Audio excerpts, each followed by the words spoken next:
Hey there, Scripture fans. Welcome back to the Bible Difficulties and Answers podcast. I'm your host, Lance Smith, and we're diving headfirst into episode 143, tackling another spicy contradictions from our Skeptics Annotated Bibles Tuesday Contradiction series. Today's question is a real head-scratcher. Did the centurion ask Jesus directly to help his slave? We're unpacking Matthew 8, 5-8, and Luke 7, 1-7, where the story seems to zig one way and zag another. So grab your coffee, put on your detective hat, and let's get to it. Picture this. You're setting up a surprise birthday bash for your best friend, but you send your sibling to deliver the invite to the VIP. Did you invite them, or did your sibling? That's the kind of puzzle we're solving today. Does the Bible trip over itself here, or is there a way to reconcile these accounts? Why do Matthew and Luke tell the story differently? And what's the deal with this Roman centurion's faith that's got everyone talking? Stick with me, folks, as we unravel this biblical brain teaser with a bit of humor and a whole lot of faith. In Matthew 8, 5-8, we're in Capernaum, Jesus' home base for miracles. A Roman centurion, think of him as the local military big shot, all shiny armor and authority, struts up to Jesus. He's got a problem. His servant is paralyzed, racked with pain, and he's desperate for help. He says, "Lord, my young servant lies in bed, paralyzed and in terrible pain." Jesus, cool as a cucumber, responds, "I'll come and heal him." But the centurion pulls a plot twist. "Lord, I'm not worthy to have you under my roof. Just say the word, and my servant will be healed." Boom! Faith bomb dropped.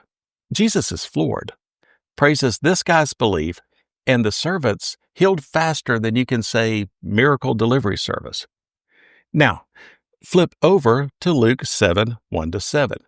The same town, the same sick servant, the same centurion. But the plot thickens. Here, the centurion doesn't march up to Jesus himself. Instead, he sends a posse of respected Jewish elders to do the talking. These guys pitch the centurion's case like they're on Shark Tank. "This guy's awesome. He loves our people. Even built us a synagogue." Jesus agrees to go. But before he gets to the house, the centurion sends another crew, his buddies this time, with the same humble message. "Lord, don't trouble yourself. I'm not worthy. Just say the word, my servant's good." Jesus, again, is wowed by this faith, and the servant's healed. No house call needed. So what gives? Matthew says the centurion showed up in person, bold as brass. Luke says he sent messengers, staying behind the scenes like a shy director at a movie premiere. Is this a biblical blooper, or is there a way to make sense of this? The Skeptics Annotated Bible calls this a slammed contradiction. Matthew's got the centurion face-to-face with Jesus. Luke's got him working through middlemen. It's like one gospel saying the centurion sent the party invite while the other says he sent his sibling. The skeptics argue this difference undermines the Bible's reliability. But hold up. Let's not throw the baby out with the bathwater. The Bible's been around longer than your grandma's antique clock, and it's got some tricks up its sleeve to handle these kind of questions. To get to the bottom of this, we need to think like the ancient storytellers, not modern courtroom stenographers.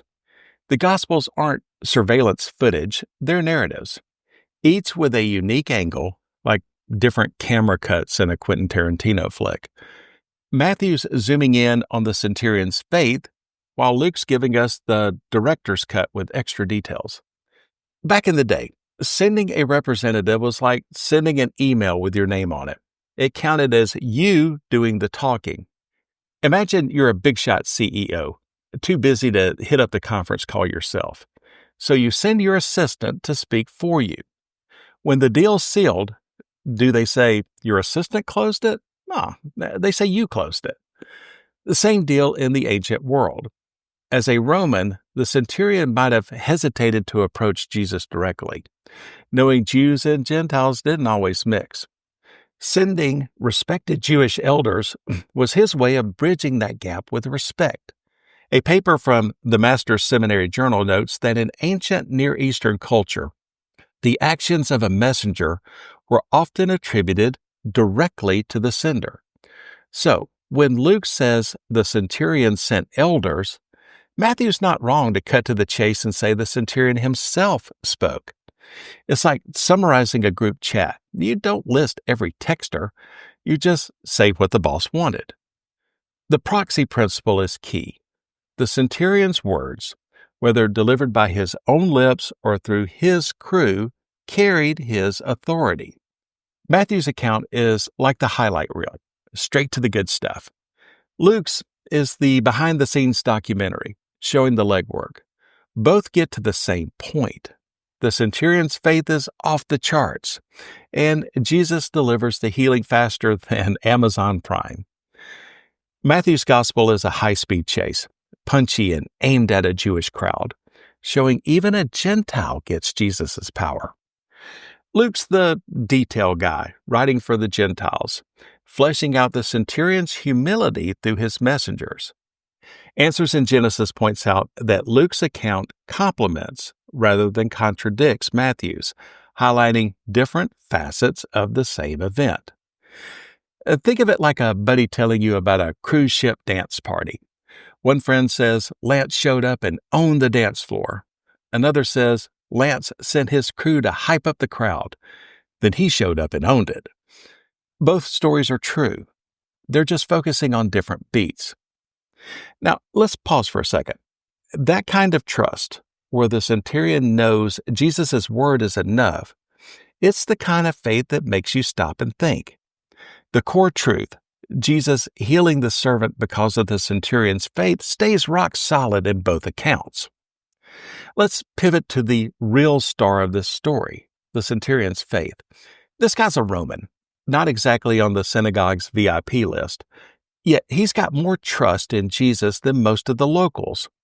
He's like the guy at a convention who nails the keynote speech when everyone else brought PowerPoint slides. His line, "Just say the word and my servant will be healed," is a mic drop moment. Seriously though, this centurion's trust is the kind of faith that stops you in your tracks. Why? Because he gets Jesus' authority. As a military man, he knows how orders work. Say it and it's done. He's basically saying, Jesus, you're the general of the universe. Give the command and it's a wrap. James Hutton nails this in his blog where he says this: the centurion's faith is remarkable because he recognizes Jesus' authority over sickness without needing a physical visit. This isn't just blind hope, it's a calculated trust, like betting your life savings on a stock you know will soar. Both Matthew and Luke spotlight this faith, whether the centurion delivers the line himself or through his squad. The skeptics' annotated Bible might call foul, but the real contradiction is how anyone could miss the point of this guy's trust in Jesus. So, how do we tie this together? The Good Question blog puts it well. The differences in Matthew and Luke reflect their distinct purposes and audiences, not a factual discrepancy. Matthew's streamlined version captures the centurion's faith in a direct, punchy way. Luke's detailed account shows the cultural context, how a Gentile centurion, wary of overstepping, used respected intermediaries to approach a Jewish teacher. Some scholars, like those at Christian Apologetics and Research Ministry, suggest the centurion might have sent messengers first, then met Jesus himself as Jesus neared his house, since Luke notes Jesus was not far from the house when the second delegation arrived. Either way, the core issue, his faith, remains the same. Both accounts agree on the outcome. Jesus marvels at the centurion's faith, heals the servant remotely, and everyone goes home happy. Here's another way to see it. Imagine two architects sketching the same building. One draws the facade, bold and clean. The other includes the scaffolding and blueprints. Different sketches, same structure. Matthew's the facade guy. Luke's got the blueprints. Neither's wrong, they're just drafting differently. Now, let's talk to our skeptic friends. The Skeptic's Annotated Bible loves to point at these differences and yell, "Gotcha!" But it's like accusing a director of messing up because one movie cut shows the hero's face and another shows the stunt double. Details vary, the story still lands. Robert Clifton Robinson sums it up. The Centurion's request, whether direct or through representatives, conveys the same intent and faith. The Bible isn't a legal affidavit. It's a collection of inspired stories, each with its own flavor, all pointing to the same truth. And let's be real, sometimes skeptics are like that one uncle at a family reunion who argues the music's too loud, but dances all night anyway. They focus on the details, but they do miss the groove.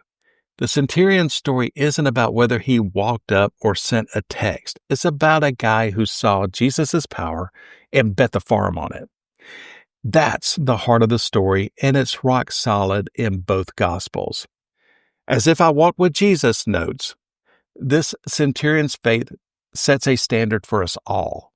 He didn't need Jesus to show up in person. He trusted the power of his word.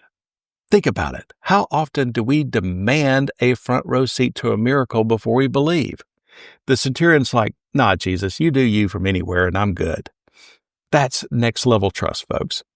So, did the Centurion ask Jesus directly? Here's the verdict. Yes, he asked him directly, at least in the narrative sense. Matthew's account frames it as a face-to-face chat, while Luke shows the cultural nuance of sending messengers. Some even propose he sent elders first, then met Jesus as he got close. Both accounts are true, just told through different lenses.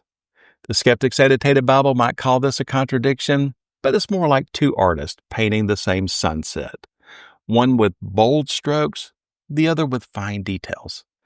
The beauty's still there, and the story holds up. This episode reminds us that the Bible's strength isn't in robotic uniformity, but in its rich, multifaceted perspectives. Like a good jazz band, each gospel plays its own riff, but the harmony's undeniable.